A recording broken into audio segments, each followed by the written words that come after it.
सर्वांना श्री स्वामी समर्थ, श्री गुरुदेव दत्त.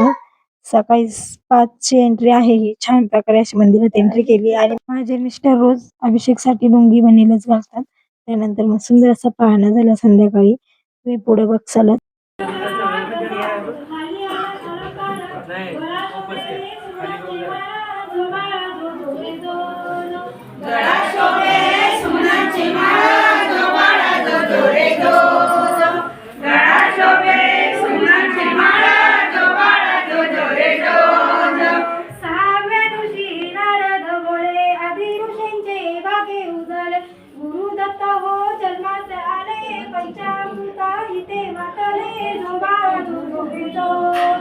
पंचामृत इथे वाटले जो बाळा जो जो रे जो पंचामृत इथे वाटले जो बाळा जो जो रे जो आठव्या दिवशी कल्प धरुला आसन बघा खाली बसाले